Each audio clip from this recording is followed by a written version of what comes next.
기독교 강요 3권 제24장 네 번째.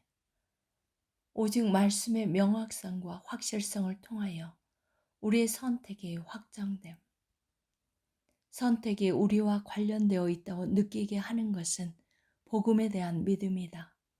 그렇다고 해서 선택의 힘을 그 믿음에 의존시키는 것은 그릇되다. 선택의 최고 질서를 따르고자 한다면 그것을 확실하게 입증하는 2차적인 표징들을 굳게 붙들어야 한다. 그때 비로소 우리 자신의 선택에 대한 확실성이 올바르게 추구될 수 있다.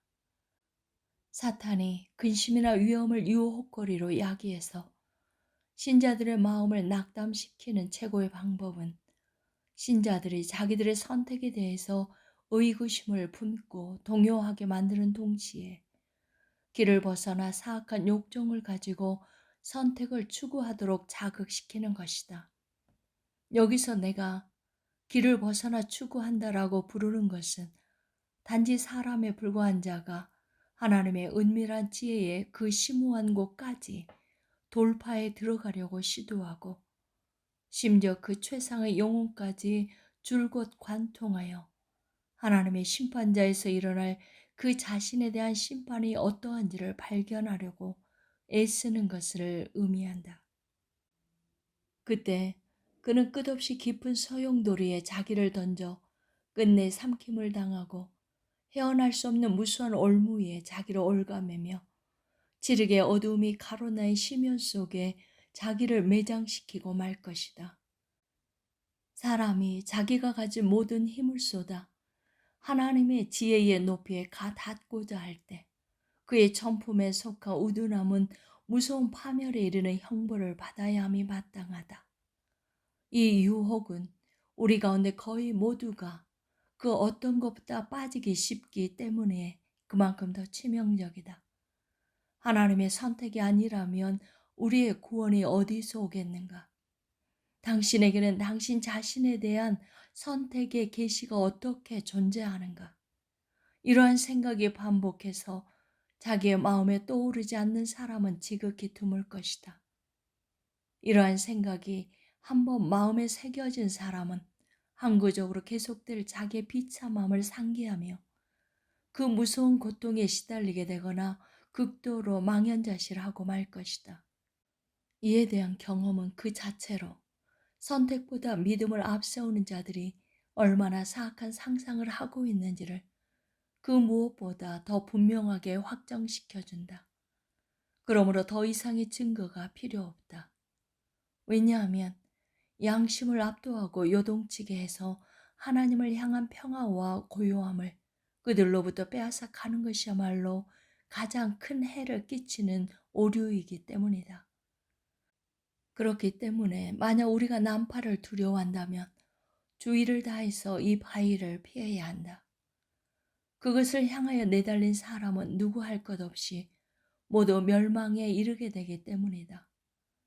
이와 같이 예정에 대한 논의를 위험한 바다에 빗대어 할 수도 있지만 그것이 잠잠하기만 하다면 자기가 원해서 위험을 자초하지 않는 이상 그 위를 가로지르는 것은 안전하고 평온할 뿐만 아니라 심지어 즐거운 항해가 될 것이다.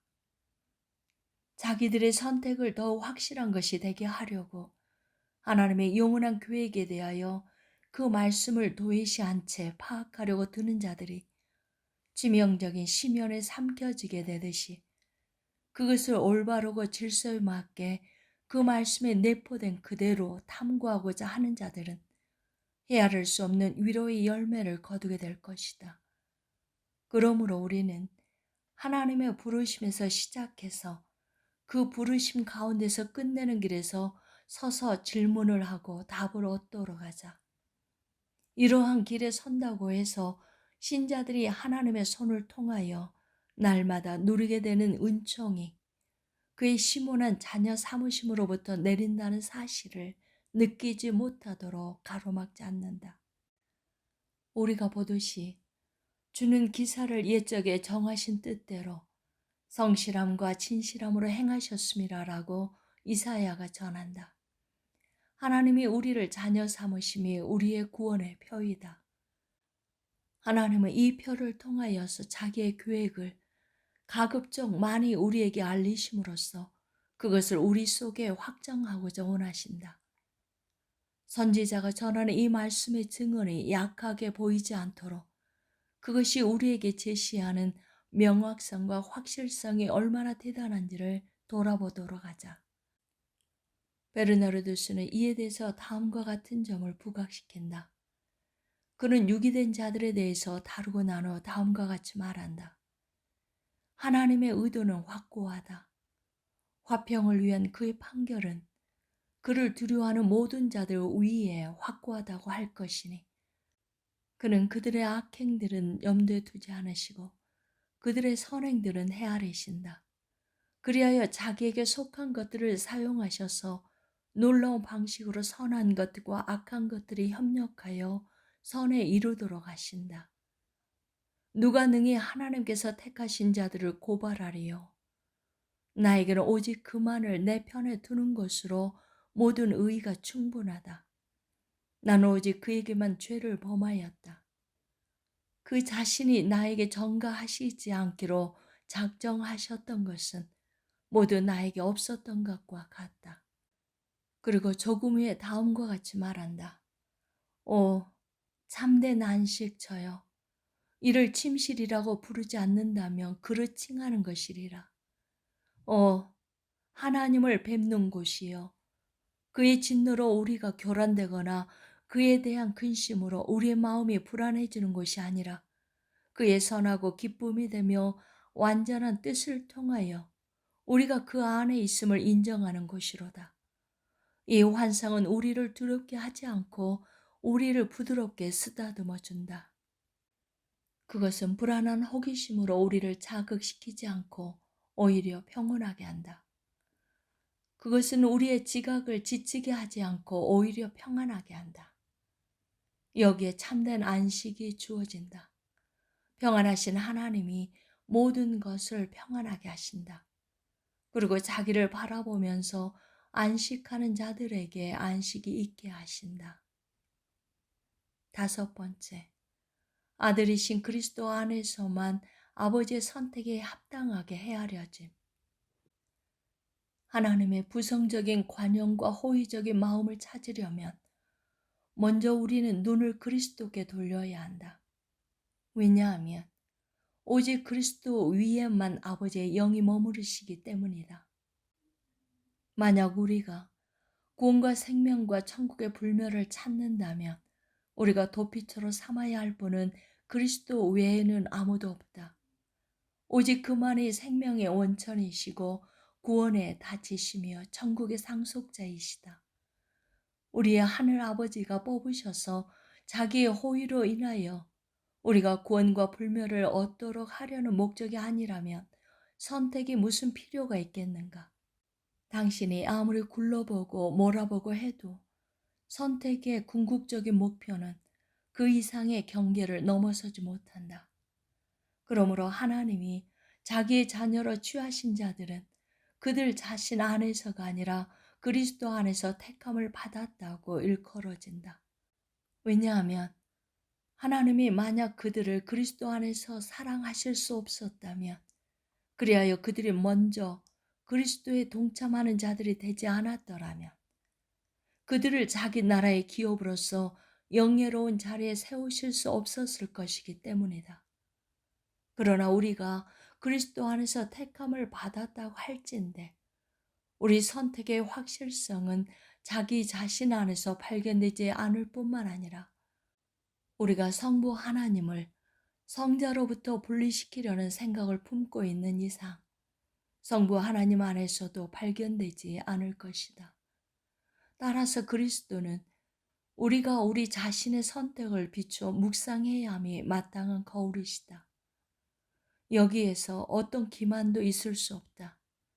하나님은 영혼으로부터 자기의 소유로 삼고자 원하신 자들이 그리스도의 몸에 접붙임을 받도록 지정하셨다. 이는 그가 그리스도의 지체들 가운데 속한다고 인정하신 모든 자를 자기의 자녀들로 삼기 위함이셨다. 그렇기 때문에 만약 우리가 그리스도와 교통하고 있다면 그것이 우리가 생명책에 새겨져 있다는 충분히 분명하고 확고한 증언이 될 것이다. 부언하자면 그리스도는 자기와 자기에게 속한 모든 선한 것이 아버지에 의하여 우리에게 주어졌음을 복음을 선포하심으로써 증언하셨다. 그 복음을 통하여 우리는 그리스도와 확실한 교제를 하는 은총을 누리게 되었다.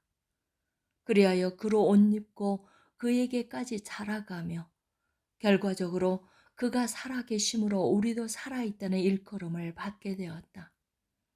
성경은 다음과 같은 가르침을 번번이 반복한다. 하나님이 자기의 독생하신 아들을 아끼지 아니하신 것은 그를 믿는 자마다 멸망하지 않게 하려 하심이었다. 그를 믿는 자는 사망에서 생명으로 옮겨졌다고 일컬어진다. 이러한 의미에서 그는 자기를 생명의 떡이라고 부르신다. 이 떡을 먹는 자는 결코 죽지 않는다. 말하자면 하늘 아버지는 믿음으로써 그리스도를 받아들인 모든 자를 자기의 자녀로 여기실 것인 바 그리스도가 우리를 위한 바로 증인이셨다. 만약 하나님의 자녀들과 상속자들에게 마땅하다고 여겨지는 것 이상으로 무엇을 갈망한다면 우리는 그리스도를 넘어설 수밖에 없게 된다. 만약 이를 궁극적인 목표로 삼아 우리가 이미 그 자신 안에서 취한 것과 오직 그 자신 안에서만 발견될 수 있는 것을 그 자신 밖에서 찾고자 한다면 우리는 얼마나 얼빠진 일을 하게 될 것인가. 이뿐 아니라 그리스도는 아버지의 영원한 지혜, 불변하는 진리, 확고한 계획이심으로 우리는 그가 자기의 말씀으로 우리에게 풀어서 알려주시는 것이 우리가 찾는 아버지의 뜻과 조금이라도 다르지 않을까 두려워해서는 안 된다. 오히려 그는 아버지의 뜻을 처음부터 있었던 그대로 그리고 앞으로 항상 있게 될 그대로 우리에게 신실하게 드러내어 주신다. 우리는 또한 이 가르침을 우리의 기도들 가운데 효과적으로 응용하여야 한다. 그러나 비록 선택에 대한 믿음이 활력이 되어 하나님을 부르게 된다고 할지라도 우리는 주여 만약 내가 택함을 받았다면 나의 말을 들으소서라는 말을 하나님께 강요하거나 이를 조건으로 흥정하거나 하는 우매함을 보여서는 안 된다. 왜냐하면 그의 뜻은 우리가 그의 약속들에 만족하는 데 있으며 그가 장차 우리의 기도에 응답할 것인지 어떤지를 다른 곳에서 묻는 데 있지 않기 때문이다. 만약 우리가 올바로 기록된 것을 올바르게 적용하여 사용하는 법을 알게 된다면 이러한 사료 분별이 많은 함정들로부터 우리를 건져낼 것이다. 그러나 마땅히 제한되어야 할 것을 이리저리 과도하게 이끌어내는 것은 삼가도록 하자. 6번째, 택함을 받은 사람은 그리스도의 돌봄과 후견을 통하여 견인의 은혜를 누림. 우리가 말했듯이 선택의 확고함이 부르심과 연결되어 있다는 사실이 확신을 수립하는 데 있어서 또 다른 방편이 된다. 그리스도는 자기의 이름에 대한 지식이 조명된 자들을 이끌어 들이셔서 자기 교회의 품에 안기게 하시고 자기의 돌봄과 후견 아래에 있게 하신다. 그들을 후견하여 영생에 이르도록 하는 일이 아버지에 의해서 아들에게 부여되고 맡겨진 것이다. 그렇다면 우리가 원하는 것은 무엇인가? 그리스도는 큰 소리로 아버지가 구원하고자 원하시는 사람들은 모두 자기에게로 옮겨져 자기의 보호 아래에 있게 된다고 외치신다. 그러므로 만약 하나님이 우리의 구원을 돌보시는지를 알고 싶다면 그가 우리를 그리스도께 위탁하셨는지를 물어보도록 하자. 왜냐하면 그리스도가 하나님의 모든 백성을 위한 유일한 구원자로 세우심을 받으셨기 때문이다. 만약 우리가 그리스도께 받아들여져서 그의 돌봄과 후견 아래에 있음에도 불구하고 여전히 이를 의심하고 있다면 그가 목자로서 우리를 위하여 기꺼이 자기를 내어주시고 우리가 그의 음성을 들을 때 그의 양떼로 숫자 매김이 된다는 선포를 상기함으로써 그 의심을 물리쳐야 한다.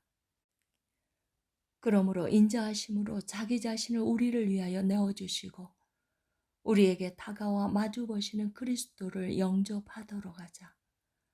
그는 우리를 자기의 양떼로 분별하시고 자기의 울타리 안에 몰아넣어 가두어 두신다.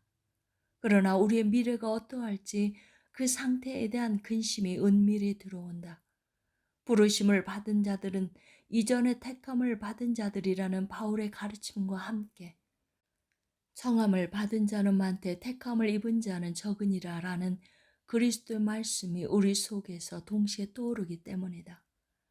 실로 바울은 우리가 지나친 과신에 빠지지 않게 다음과 같이 경계한다. 그런즉 선줄 생각하는 자는 넘어질까 조심하라. 또 다음과 같다. 당신은 접붙임을 받아 하나님의 백성이 되었는가? 높은 마음을 품지 말고 도리어 두려워하라. 왜냐하면 하나님은 당신을 다시 잘라내고 다른 사람들을 대신 접붙일 수 있으시기 때문이다.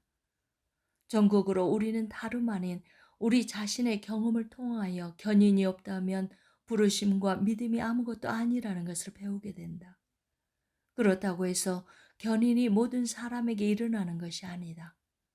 그러나 그리스도는 이로 인해 염려에서 우리를 자유롭게 하셨다. 우리에게는 다음 약속들이 미래를 향하여 분명히 적용되기 때문이다. 아버지께서 내게 주시는 자는 다 내게로 올 것이요 내게 오는 자는 내가 결코 내쫓지 아니하리라. 나를 보내신 이의 뜻은 내게 주신 자 중에 내가 하나도 잃어버리지 아니하고 마지막 날에 다시 살리는 이것이니라. 또한 내 양은 내 음성을 들으며 그들은 나를 따르느니라. 내가 그들에게 영생을 주노니 영원히 멸망하지 아니할 것이요 또 그들은 내 손에서 빼앗을 자가 없느니라. 그들을 주신 내 아버지는 만물보다 크심에 아무도 아버지 손에서 빼앗을 수 없느니라. 나아가 주님은 심은 것마다 내 아버지께서 심으시지 않은 것은 뽑힐 것이니라고 선포하시면서 하나님 안에서 뿌리를 내린 자들은 결코 구원에서 뽑힘을 당하지 않으리라는 것을 역으로 암시하신다. 그들이 만약 우리에게 속하였더라면 우리와 함께 거하였으려니와 라는 요한의 말씀도 이에 부합한다. 바울이 생명이나 사망이나 현재일이나 장래일이나 넉넉히 이긴다고 자랑하는 이유가 여기에 있다. 견인의 선물에 기초하지 않고서는 이러한 자랑이 있을 수 없다. 이러한 입장은 의심할 나위 없이 모든 사람에게 적용된다. 바울이 다른 곳에서 전하는 다음 말씀도 동일한 뜻을 담고 있다. 너희 안에서 착한 일을 시작하시는 이가 그리스도 예수의 날까지 이루실 줄을 우리는 확신하노라. 다윗 역시 자기의 믿음이 약해질 때 다음의 말씀에 의해 지탱되었다. 주의 손으로 지으신 것을 버리지 마옵소서. 그리스도는 택함 받은 모든 사람을 위하여 기도하실 때 이전에 베드로에게 하셨던 것처럼 그들의 믿음이 떨어지지 않기를 간구하신다. 여기에는 어떤 의심의 여지도 없다. 하나님의 아들은 자기 제자들의 경건이 계속해서 유지되기를 간청하셨으며 그 기도는 거부당하지 않았다. 이에 비춰 우리는 택함 받은 자들이 믿음을 떠나 배역하는 일이 결코 일어나지 않을 것이라는 생각을 하게 된다. 그리스도는 여기에서 우리가 무엇을 배우기를 원하셨는가? 그것은 우리가 단번에 그의 것이 되었으므로 앞으로도 항구적으로 안전할 것이라는 사실을 신뢰하는 것이 아니고 무엇이겠는가? 7번째, 참된 믿음 가운데 선택의 확실성에 대한 확신을 가진 사람은 결코 하나님을 떠나지 않음. 그러나 한때 그리스도께 속한 사람들과 같이 보였던 자들이 그를 배반하고 떨어져 나가 파멸에 이르는 일은 매일 일어난다. 그리스도는 아버지가 자기에게 주신 자들은 아무도 멸망하지 않으나 멸망의 자식은 유해라는 것을 동일한 본문에서 가르치신다. 실로 이는 참되다. 또한 이에 못지않게 분명한 것은 멸망에 이르는 자들 중에는 그 누구도 선택의 확실성에 굳게 자리를 잡게 되는 마음의 확신을 가지고 그리스도께 붙들려 있는 자가 없다는 사실이다. 그렇기 때문에 요한은 그들이 우리에게서 나갔으나 우리에게 속하지 아니하였나니 만일 우리에게 속하였더라면 우리와 함께 거하였으려니와 라고 전한다. 나는 그들이 택함 받은 자들이 지닌 부르심의 표징들과 유사한 표징들을 지니고 있음을 부인하지는 않지만 그렇다고 해서 내가 권고하는 바와 같은 신자들의 복음의 말씀에 따른 간구를 통하여 이르게 되는 선택의 지주에 그들도 이르게 된다고 보는 것은 단연코 아니다. 그러므로 결코 이런 예들에 현혹되지 말고 주님의 약속을 잠잠히 계속해서 의지하도록 하자. 주님은 자기가 받아들이신 참 믿음을 지닌 자들 모두는 아버지가 자기에게 주신 자들로서 자기가 그들의 보호자와 목자가 되심으로 결코 멸망하지 않을 것이라고 선언하신다. 유다에 대해서는 조금 후에 말할 것이다. 바울이 우리에게 벗어나기를 권고하는 것은 순수한 평정이 아니라 거두름과 자만과 다른 사람들에 대한 경멸을 연이어 유발시키고 겸손과 하나님을 향한 경배를 소멸시키며 사람들로 하여금 그들이 받은 은혜를 망각하도록 하는 오만 불순하고 고삐가 풀린 육체의 자만이다. 바울은 자기가 가르치고 있는 이방인들에게 비록 그들이 하나님에게서 멀어진 유대인들의 자리에 대신 앉게 되었다고 하더라도 유대인들을 모욕하고 오만하고 냉혹하게 행해서는 안 된다고 말한다. 또한 사도는 두려움을 요구한다. 이는 우리를 실망시키거나 불안에 떨게 하려는 것이 아니라 다른 곳에서 말했듯이 우리를 준비시켜 하나님의 은혜를 겸손히 받아들이게 하는 가운데 그에 대한 우리의 확신이 결코 약화되지 않게 하려는 것이다. 여기에서 바울은 사람들 각자에게 개별적으로 말하지 않고 당을 짓는 무리들에게 일반적으로 말한다. 왜냐하면 교회가 둘로 나뉘어서 서로 경쟁하면서 파벌을 형성하였기 때문이다. 사도는 이방인들에게 이제 특별하고 거룩한 백성의 자리에 처하게 되었으니 이를 그들 자신의 두려움과 절제의 원인으로 삼아야 한다고 경고한다. 그들 중에 많은 자들이 자만에 빠져 있었으며 그 어리석은 자기 자랑을 억제할 필요가 있었던 것이다. 우리는 이미 다른 곳에서 우리의 소망이 미래에도 심지어 죽음 너머에도 널리 가 닿는다는 사실과 무엇이 우리에게 일어날 것인지에 대해서 모호해하는 것이야말로 이런 소망의 본성에 가장 배치된다는 것을 살펴본 적이 있다.